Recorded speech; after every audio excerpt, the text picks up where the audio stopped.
네, 오늘 기독교 강요 3강입니다. 기독교 강요 2의 3강입니다. 네, 오늘 제가 강의를 이렇게 쭉 열심히 듣다가 보니까 오늘 성령님께서 하시는 주제가 다 있는 것 같아서 성령으로 행하라. 우리가 행해야 되는데 그런데 그것을 성령님께서 하게 하신다라는 것을 우리에게 오늘 전체적으로 말씀을 하고 계시는 것으로 저는 보았습니다.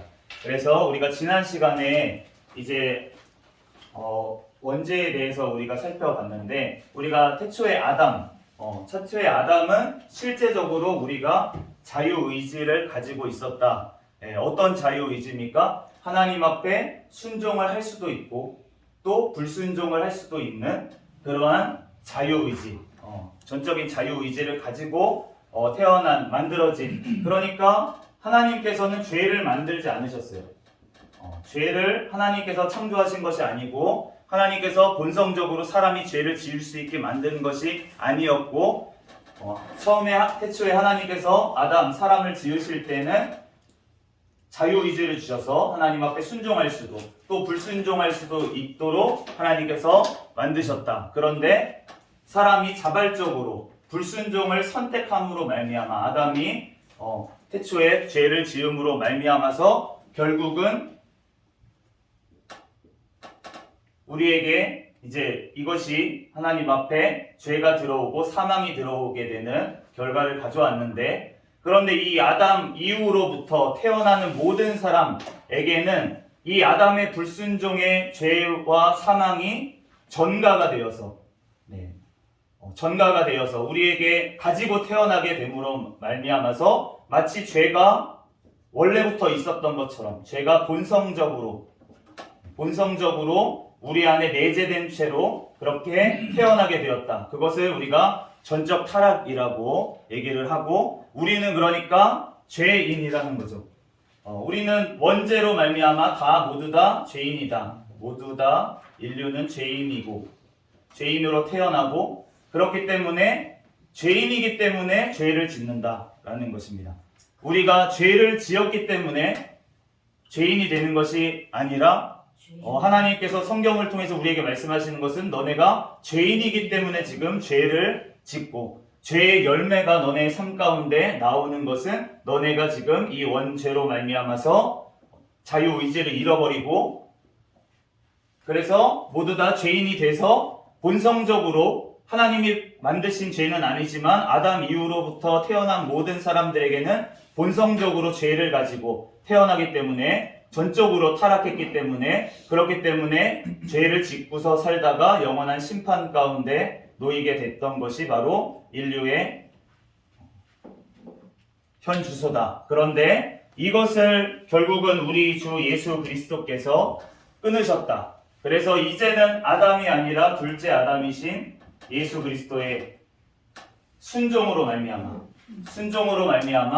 예수 그리스도의 그 순종이 바로 우리에게 전가가 돼서 예수 그리스도의 그 공로가, 그 의가 우리에게 덧입혀져서 우리가 이제는 원죄가 사라지고 우리는 이제는 범죄를 우리가 죄로 말미암아서 죄인이기 때문에 범죄를 짓는 것이 아니라 이제는 예수 그리스도로 말미암아 우리가 의인이 되기 때문에 의인이 되었기 때문에 그렇기 때문에 결국은 의로운 행동이 열매가 삶 가운데 나오게 된다. 그 의는 예수 그리스도로 인해서 덧입은 의이고 결국은 예수 그리스도의 성품이고 그것이 바로 성령의 열매이다. 라는 것을 우리가 지금 계속 듣고 배우고 있습니다. 그래서 오늘은 이제 이 상태에 대해서 조금 더 자세하게 이 자유의지라는 것에 대해서 우리가 어떻게 그것을 잃게 되었는지, 어떻게 지금 우리가 예수 그리스도를 믿기 전에 인류의 상태는 얼마나 비참한 상태인지에 대해서 우리가 공부하는 시간을 가지도록 하겠습니다.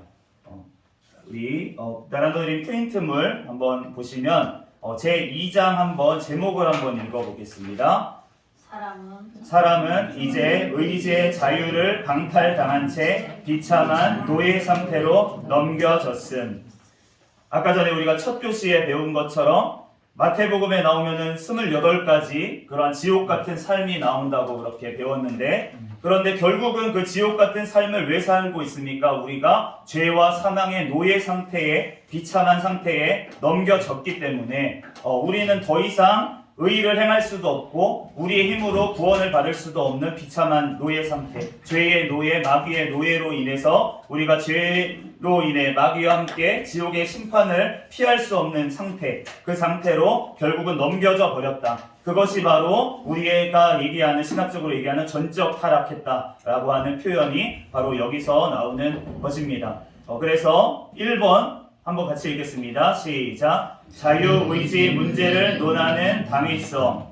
우리가 자유의지 문제 같은 경우에는 우리가 신학적으로 아직까지도 논란이 되고 있는, 우리가 계속 지난번에 개요 때도 한번 살펴봤지만 펠라기우스와 어거스틴의 그런 논쟁뿐만이 아니라 우리가 그 이후에도 계속 신학적으로 어떠한 중요한 고비마다 그러한 논쟁들이 계속 벌어지게 되는데, 그 이유가 무엇이냐라고 살펴봤을 때는 결국은 예수 그리스도를 믿는 사람들의 잘못 때문에 결국은 그러한 사람들이, 주장들이 나오게 되는 원인이 된다는 것을 우리가 발견하게 됩니다. 예수님 믿는다면서 너는 왜 모습이 그 모양이야? 라고 하는 것들, 결국 그 질문에 대한 답을 하지 못했기 때문에, 그렇기 때문에 결국은 너네가 말하고 있는 그거대로 너는 왜 살지를 않아? 실천을 안 해? 그러니까 그 반대급부로 너네 그렇게 산다고 하면서 구원받은 거 맞아? 라는 의문이 떠오르게 되고, 결국은 그 의문에 대한 어떠한 반대급부로 결국은 행위를 강조할 수밖에 없는 그러한 상태. 우리가 행위를 당연하게 나오는 건데, 예수님을 믿으면 당연히 나와야 되는 성령의 열매와 예수님의 성품이 안 나오는 것을 보이기 때문에 그것을 보는 사람들이 이상하다라고 여기면서 결국은 우리가 배웠던 게 잘못된 건가? 아니죠. 우리가 배웠던 게 잘못된 것이 아니라 우리가 배운 대로 실천하지 않은 것이 잘못된 것인데, 그런데 그것이 아니라 마치 배운 것이 우리가 잘못 알고 있었다, 잘못 알았으니까 잘못한 거야 라고 하는 식으로 우리가 잘못된 방향으로 가고 있는 것이 지금도 마찬가지로 신학계에 보면 많은 이러한 논란들이 벌어지고 있는 것을 보게 됩니다. 그렇지만 그렇게 주장하는 모든 분들이 하나님을 믿는 사람이 아니고 구원받은 백성이 아니고 뭐 그러한 것이 아니라는 거죠. 그렇게 주장하시는 분들은 하나님 앞에 너네가 믿는다면 진짜로 행함이 있어야 돼 라는 것을 강조하다 보니까, 그런데 그 강조하는 것들을 받아들이는 사람 입장에서, 그 다음 사람 입장에서 그 강조된 것들만 계속 기억하면서 강조를 하다 보니까 결국은 우리가 예수 그리스도를 통해서 믿음으로 구원받는다고 하는 이 가장 중요한 근본 것을 자꾸 놓치게 되는, 우리가 강조점이 달라지다 보니까 결국은 그렇게 되게 보이는 그러한 일들이 우리가 벌어지게 됩니다. 왜냐하면 내가 이 분들한테 얘기한 거랑 여기서 들은 분들이 나가서 또 전하는 거랑 변하기 때문이에요. 강조점이 내가 한번 들은 거에 대해서 필터를 거칩니다. 근데 그대로 전하는 게 아니고 내 생각과 내 어떤 고정관념에 약간 젖어서 이렇게 필터링 돼서 이제 강조를 하고, 또 상황에 따라서 우리가 그렇게 될 경우도 있어요. 너무나도 극단적으로 치우친 상황에서는 우리가 어떠한 것을 강조해야 될 때가 있습니다. 그런데 그 강조하는 것을 평상시에 모든 경우에 우리가 적용할 수는 없기 때문에, 그렇기 때문에 우리가 계속 신학을 공부하고 우리가 그렇게 나아가는 이유는 무엇이냐면, 어떠한 상황 가운데서도 우리가 대처하고 또 어떤 사람에 따라서 우리가 다르게 얘기해 줘야 될 때가 있어요. 너무나도 행위에 치우쳐서, 제가 예전에 청년 때의 모습처럼 너무 내 열심으로 내 힘으로 뭔가 신앙생활을 막 하려고 하는 그런 사람에게는 야 그거 아니야, 예수 그리스도께서 다 하시는 거야, 성령님이 다 하시는 거야, 네가 하는 게 아니야 라고 얘기를 해주면서 믿음을 강조하고, 너 믿는 것부터 먼저 해야 돼, 먼저 주님을 온전히 정말로 주인으로 모시고 그분 뜻대로 나아가야지, 종교생활 그렇게 너 열심으로 하는 거 아니야 라고 얘기를 해줘야 되지만, 그와 반대급부로 나는 하나님이 다 이루셨다, 예수님이 벌써 다 이루셨네 그러면서 나태하게 아무것도 안 하고 있는 그 사람에게 가서는 어떻게 해야 됩니까? 너가 진짜 구원받은 자 맞냐? 너가 진짜 구원받은 자라면 성령의 열매가 나올 텐데 너는 왜 성령의 열매가 안 나오냐? 행함이 없는 믿음은 죽은 믿음이야 라고 강조를 해줄 수밖에 없다는 것이죠. 그러니까 그 어떠한 강조점이 나쁘다는 것이 아니라 우리가 어떠한 상황 가운데서 어떠한 사람이냐에 따라서 우리가 사실은 그러한 것들이 온전히 정말로 분별이 돼서 가르쳐 주려면 목회자로서 그 모든 것들을 다 알고 포괄하고 모든 것들에 대해서 상황에 따라서 전해줄 수 있는, 그 사람에 맞게 전해줄 수 있는 모든 것들을 갖춰야지만 하나님께서 그 사람들에게 모두 다 전하고 가르치는데 하나님께서 사용하실 줄로 믿습니다. 그러므로 우리가 이 문제에 대해서도 우리가 어떠한 사람을 비판하기 위해서, 어떠한 신학자를 비판하기 위해서, 사실은 여기 이름이 언급되는 신학자들이 순교하신 분들이에요. 그러니까 자유의지에 대해서 만약에 이제 조금 옅게 가르쳤다라고 평가를 받는 신학자들도 순교자입니다. 그렇기 때문에 나의 지금 내가 판단할 수 있는 분들이 아니라는 거죠. 그런데 그럼에도 불구하고 우리가 신학적으로 왜 이러한 체계를 갖추면서 나아가냐면 우리가 그러한 분별을 통해서 우리가 올바로 알고 올바로 실천하기 위해서 또 올바로 가르치기 위해서는 바로 그러한 것들을 모두 다 우리가 알고 있어야 되고 왜 이런 분이 이러한 상황에서 이렇게 얘기할 수밖에 없었는지에 대한 상황까지 알고 있다면 우리가 내가 배운 것만 진리야, 내가 배운 책에만 오라 라고 하는 것이 아니라 저 사람은 왜 저러한 얘기를 강조하고 저렇게 얘기할 수밖에 없을까에 대해서 우리가 이해를 하고 또 그분이 만약에 그렇게 너무 치우쳐 있다면 조금 주님의 사랑으로 끌어줄 수 있는 데까지 우리가 이르려면 그 모든 것들을 우리가 다 알고 포괄하고 있어야 된다는 것이죠. 그렇기 때문에 우리가 이것을 배우고 지금 익히고 있습니다. 그래서 1번 자유의지 문제를 논하는 당위성은 무엇이냐면 바로 아까 전에 얘기한 것처럼 전적 타락. 나는 전적으로 타락했어요. 그래 우리는 전적으로 타락했어. 그러니까 죄 짓는 게 당연해 라고 하는 나태로 나아가거나 아니면은 그래도 우리가 선한 것이 남아있어. 우리가 할 수 있어. 너가 의지를 좀 가지고 열심히 하나님 말씀대로 살려고 노력하면 너가 할 수 있어. 이겨낼 수 있어. 중독 끊을 수 있어. 라고 얘기하는 오류들, 그렇게 하나님의 영광을 가로채는 교만, 이러한 것들 두 가지 오류를 모두 다 벗어나기 위해서는 우리가 이 자유의지에 대한 논의가 필요하고 우리가 자유의지에 대한 얘기를 너무나도 많이 하는데 실제로 이게 무엇을 뜻하는지 사람들이 얘기할 때마다 신학자들마다 다른 얘기를 이 같은 단어를 가지고 다른 개념을 얘기를 하고 있기 때문에 우리가 헷갈릴 수밖에 없는데 그러한 것에 대해서 우리가 정리를 하는 시간이 필요할 것 같습니다. 그래서 이게 당위성이 있다라는 것이고요. 2번, 3번 절의 그 지각과부터 한번 읽어보겠습니다. 시작. 지각과 오성과 이성, 영혼의 기능에 대한 철학자들의 견해, 오성을 지도하는 이성에 종속된 의지의 자유에 대한 철학자들의 공통된 신뢰. 우리가 이 철학자라고 하는 철학자들은 결국은 인간에 대해서 연구하는 사람들이죠. 철학자들이 인간에 대해서 인문학이라고 하고 인간학이라고도 하고 휴머니즘이라고도 영어로는 얘기하고 결국은 사람에 대해서 연구하는 것이 철학이고 그리고 우리가 요즘 시대에는 이 철학보다 사실은 과학, 자연과학이죠. 특별히 그러한 자연과학이 오히려 더 사람들에게 주목을 받고 그러고 있는 시대에 우리가 살고 있습니다. 그런데 이 철학자들 그리고 이 과학자들도 마찬가지로 이 인간의 상태에 대해서 어떻게 여기고 있냐면 중립 상태라고 생각을 합니다. 그러니까 어떻게 얘기를 하는 거냐면 우리가 사람이 있는데 영혼이 있는데 그리고 이성을 갖고 있기 때문에 그렇기 때문에 옳은 것을 선택할 수도 있고 악한 것을 선택할 수도 있다. 그런데 우리가 옳은 것을 선택하려면 그러면은 우리가 오성이라고 하는 어떤 이 덕성에 이르기 위해서는 우리가 이성적으로 잘 생각해서 올바른 것을 잘 선택해야 돼 라고 얘기를 하는 것이고 만약에 그렇지 않고 너네가 육신의 욕심을 따라서 육신이 하고자 하는 대로 감각적으로 나아가면 그러면은 죄를 짓고 육체적인 것의 열매를 맺게 되고 악한 곳으로 나아갈 수밖에 없어. 그러니까 우리는 중립에 있는데 옳은 것을 선택해야 돼 라고 얘기하는 관점이 바로 모든 철학자들의 관점입니다.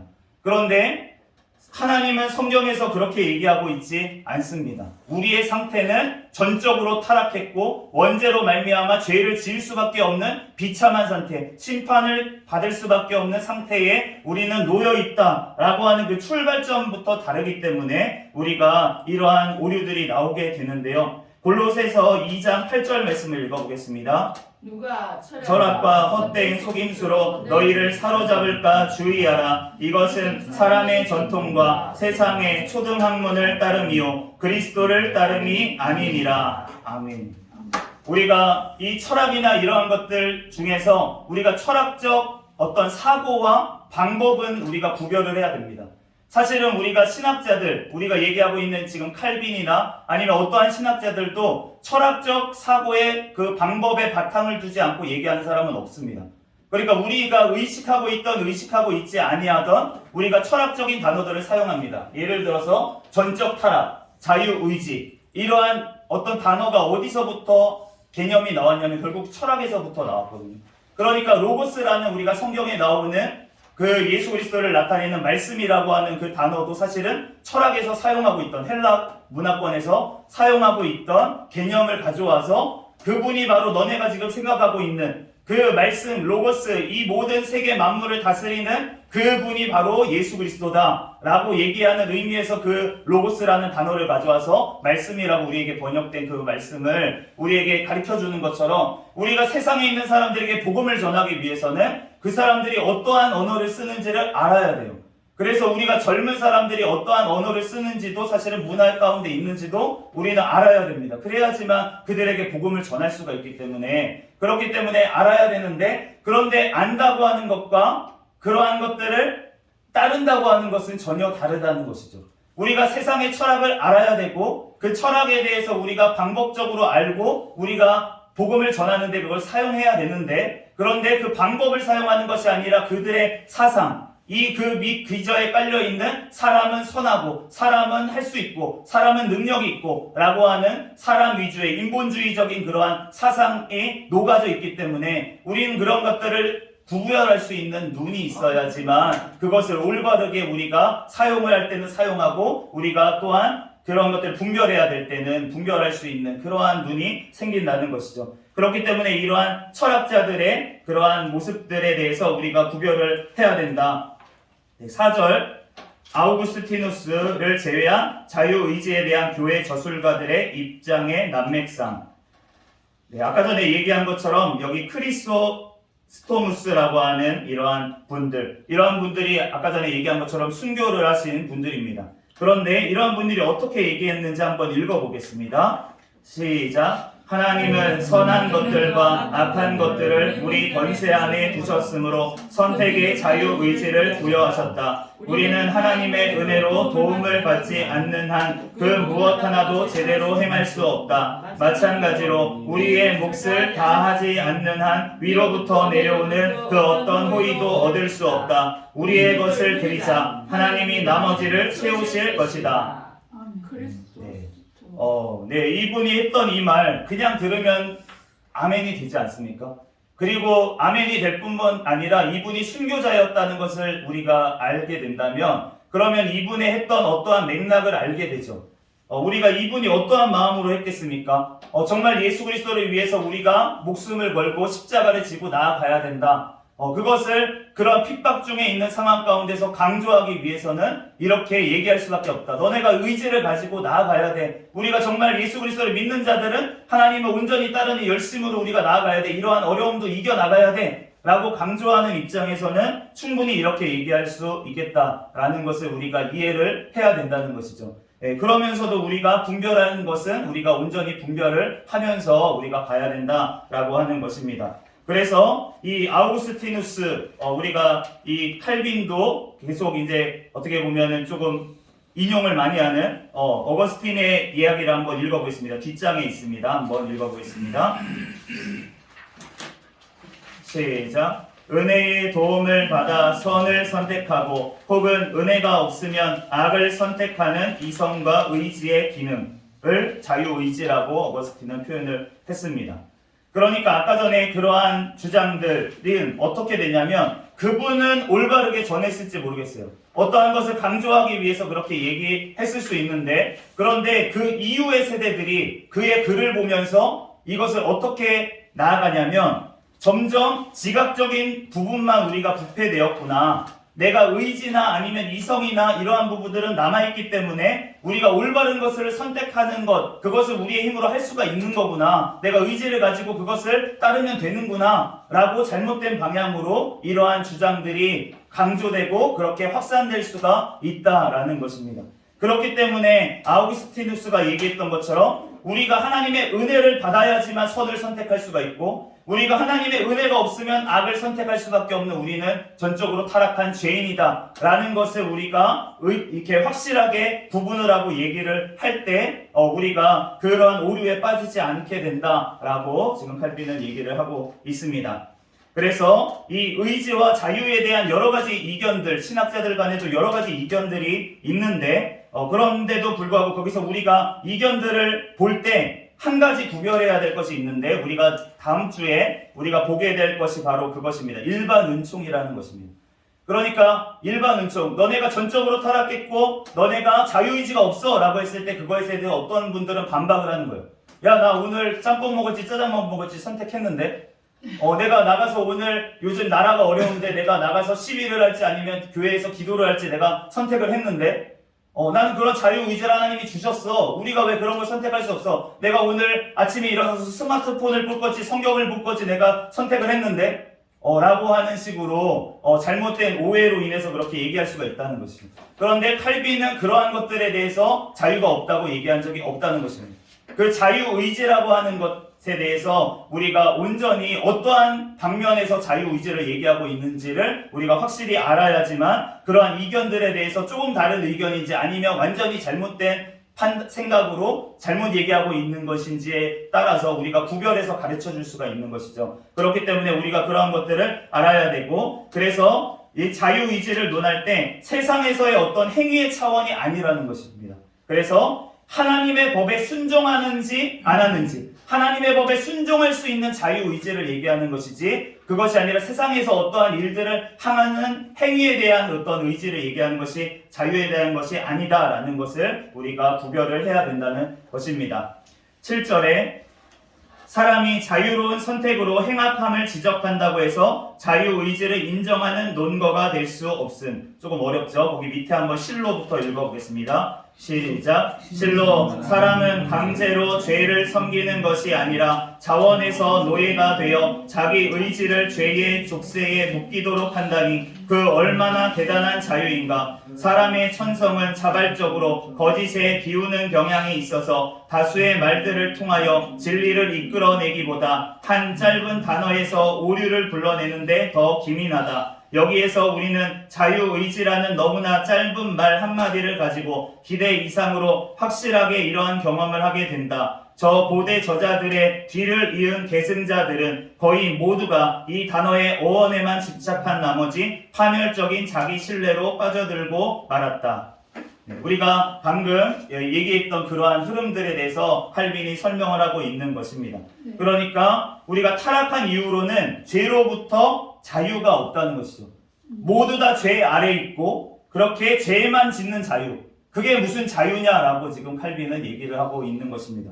죄를 짓는 자유가 있다, 그거는 자유가 아니라는 것이죠. 그렇다면 어떤 것을 얘기하는 것이냐, 하나님 보시기에 선을 행한 자유가 우리에게 있냐, 그거에 대해서 우리는 자유의지를 잃었다라고 하는 것은 하나님의 뜻대로 행할 수 있는 능력을 잃어버렸다라는 것을 얘기할 때 우리는 자유의지를 얘기를 한다는 것입니다.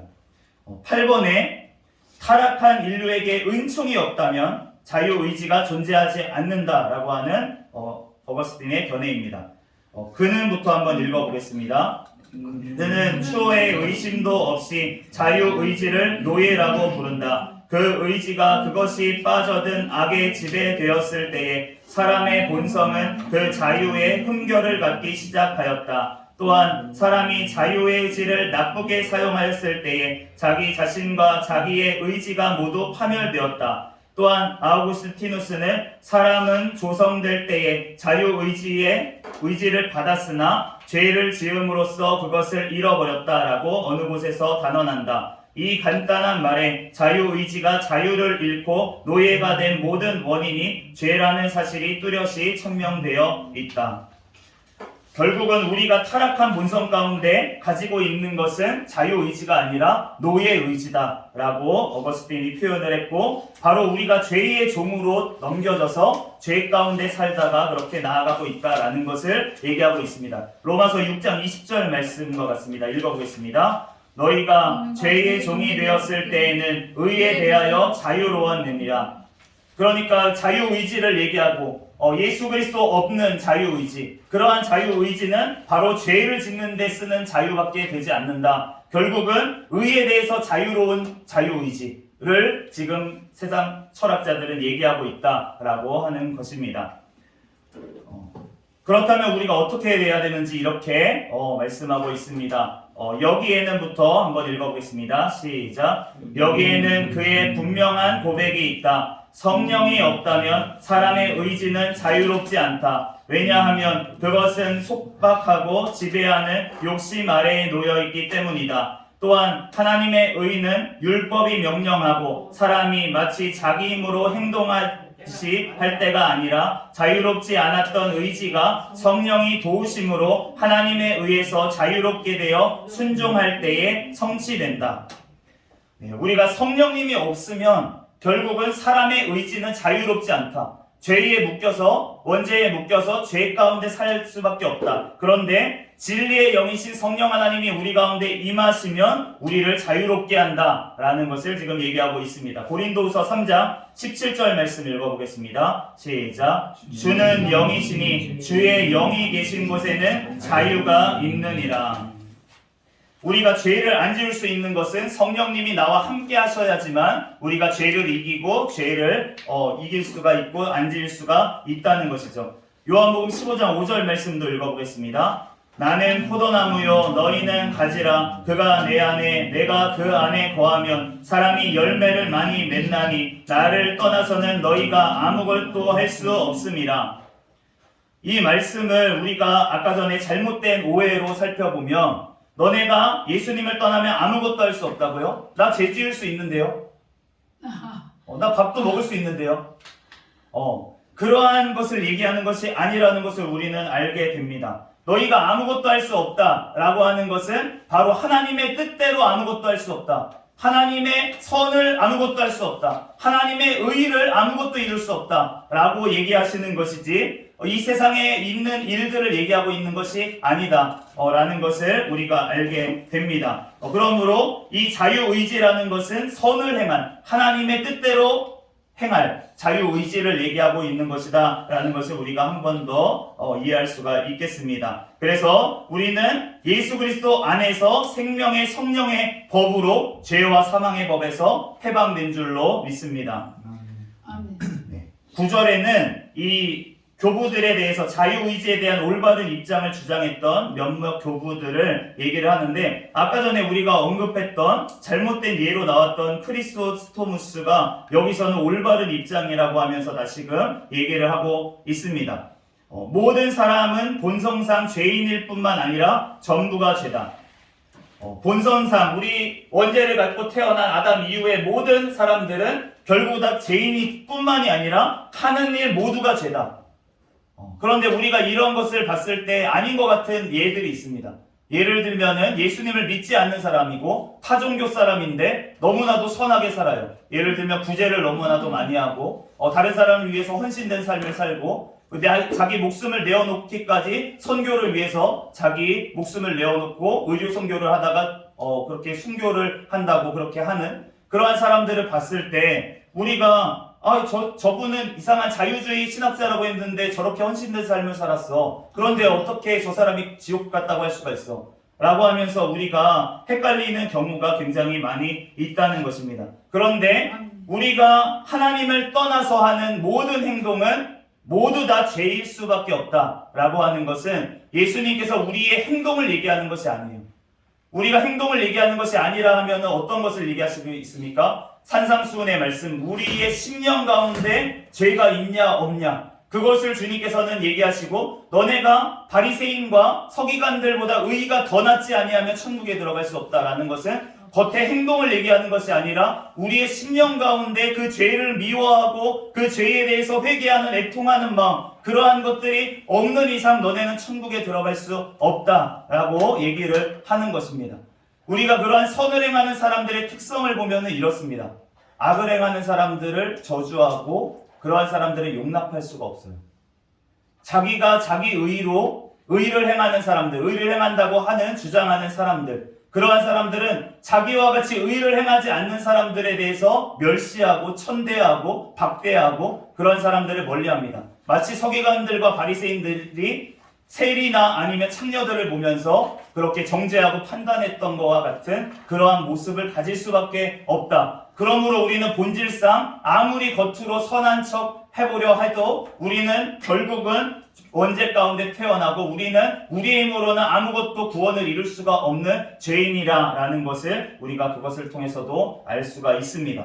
그러므로 시편 14편 1편 말씀은 진리입니다. 같이 한번 읽겠습니다. 어리석은 자는 그의 마음에 이르기를 하나님이 없다 하는도다. 그들은 부패하고 그 행실이 가증하니 선을 행하는 자가 없도다. 마음에 하나님이 없다라고 하는 사람 중에 선을 행하는 자는 아무도 없다고 성경에서 선포하고 계십니다. 그러므로 하나님이 없는 사람은 절대로 하나님이 보시기에 선을 행할 수가 없다라는 것을 우리는 알 수가 있습니다. 10절 사람에게 없는 것을 하나님께로부터 찾아야 함. 그러므로 우리는 하나님께로부터 이것을 찾아야 된다는 것입니다. 자신의부터 읽겠습니다. 시작. 자신의 재앙, 빈곤, 헐벗음, 불명예를 자각함으로써 극심하게 거꾸러지고 경악에 빠진 사람은 누구나 그 자각으로 말미암아 자기 자신에 대한 지식에 있어서 가장 많은 진보를 이루게 된다. 왜냐하면 사람은 자기에게 없는 것을 하나님 안에서 회복해야 한다고 배울 때에만 자기의 것을 과하게 빼앗길 위험이 없기 때문이다. 우리는 하나님께 받은 것만 돌려드릴 수 있는 피조물이라는 것입니다. 그렇기 때문에 하나님으로부터 선한 것을 받지 않는 한 우리는 절대로 선한 것이 나올 수 없고, 우리가 예수 그리스도께 가지가 포도나무에 붙어있지 않는 한 절대로 선한 열매가 나올 수가 없는 우리는 피조물이다. 그러므로 예수 그리스도 안에 있을 때 우리는 진정한 자유의지를 가지게 된다라는 것을 말씀하고 있습니다. 이 모든 구절이 붙어 읽겠습니다. 이 모든 구절이 의미하는 바는 교만한 자를 물리치시고 겸손한 자에게 은혜를 주시는 하나님이 우리에게 호의를 베푸시길 원하신다면 우리 자신의 용맹을 의지하는 그 어떤 억측도 버려야 한다는 것이다. 바로 하나님께 은혜를 구하는 것, 성령님의 임재를 구하는 것, 그것이 바로 자유의지의 본질이다라고 지금 얘기하고 있습니다. 하나님께서는 교만한 자를, 자기의 힘으로 뭔가 할 수 있다고 하는 자를 하나님께서는 물리치시고, 하나님께서는 내 힘으로 할 수 없습니다, 하나님만이 할 수 있습니다라고 간구하는 그 사람에게 하나님께서는 은혜를 주시고 능력을 주셔서 선을 행할 수 있는 성령의 능력을 우리에게 주시고 성령의 열매가 삶 가운데 나타나게 하시는 줄로 믿습니다. 마지막 11절, 그러므로 오직 하나님의 은혜에만 의지하는 참된 겸손을 우리는 가져야 합니다.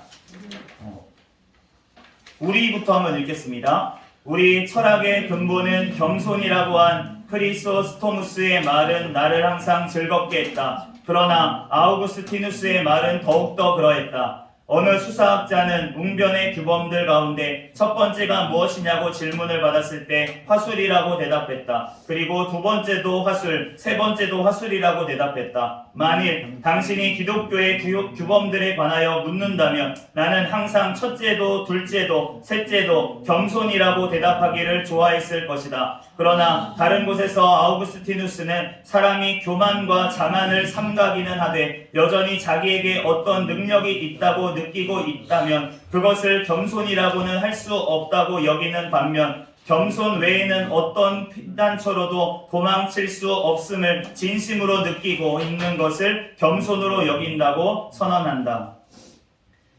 내 힘으로는 아무것도 할 수 없다는 것, 그것을 깨닫는 것 외에는 하나님의 은혜를 구할 수가 없고, 바로 내 힘으로 조금이라도 할 수 있다. 사도 바울이 자기가 가지고 있는 모든 것들을 배설물과 같이 버렸다고 얘기를 하는데, 그 배설물과 같이 여기지 않으면 그러면 참된 겸손한 사람의 자세가 아니다. 오직 나는 예수 그리스도밖에 없고 십자가밖에 없다라는 그러한 마음이 진정으로 우리의 심령 가운데 있어야지만 우리가 참된 겸손으로 하나님 앞에 능력을 힘입어 내가 했던 것이 모두 다 내가 한 것이 아니고 하나님께서 하셨다는 우리가 그러한 기도가, 고백이, 겸손이 나오게 된다는 것이죠. 하나님께 영광을 돌리게 된다는 것입니다. 우리가 기도하는 것 너무나도 중요합니다. 방금 얘기한 것처럼 성령의 능력을 덧입기 위해서도 우리는 기도 외에는 방법이 없습니다. 우리에게 주신 방법이 없습니다. 그럼에도 불구하고 우리가 기도만 강조했을 때 어떻게 되겠습니까? 내가 기도 5시간 했어. 나는 12시간 기도해. 나는 24시간 기도해. 나는 잠자면서도 기도해. 그런데 그것이 내 의가 되면 아무 소용이 없고 오히려 그것이 나를 타락으로 이끄는, 하나님 앞에 교만으로 이끄는 그러한 도구가 될 수도 있다는 것을 우리가 기억했을 때, 기도 자체가 우리가 의로운 것이 아니라 그 기도를 통해서 우리가 주님 앞에 참된 겸손으로 나아가서 하나님 앞에 영광 돌리는 것 외에는 우리 가운데 아무것도 선한 것이, 그것이 기도라고 할지라도, 그것이 말씀을 읽는 것이라고 할지라도, 어떤 것이라고 할지라도 그것이 하나님 앞에 내가 했다고 하는 교만이 들어갔을 때는 그것은 하나님 앞에 악한 것이 될 수밖에 없습니다. 그렇기 때문에 우리가 주님 앞에 늘 기억해야 될 것은 모든 은혜를 구하면서 결국은 마지막은 내가 하나님께서 다 하셨다는 겸손, 그러한 겸손이 있을 때 하나님께서 잘하였다, 칭찬된 충성된 종아, 우리를 칭찬하실 줄로 믿습니다. 우리가 아무리 많은 것을 받고 많은 은사를 받고 많은 것들을 가졌다고 중요한 것이 아니라, 우리가 복을 받았다고 중요한 것이 아니라 그것을 통해서 하나님 앞에 영광을 올려드리느냐, 얼마나 하나님 앞에 그것을 다시금 하나님께 주셨다는 고백으로 하나님 앞에 돌려드렸느냐, 그것을 주님께서는 셈하실 줄로 믿습니다. 아멘. 그러므로 우리들 주님 앞에 모든 것들을 배움에 있어서 우리가 겸손으로 나아갈 때 하나님께서는 우리를 통해서 일하시고 그 겸손한 자를 지금도 찾으시는 그 하나님이신 줄로 믿습니다.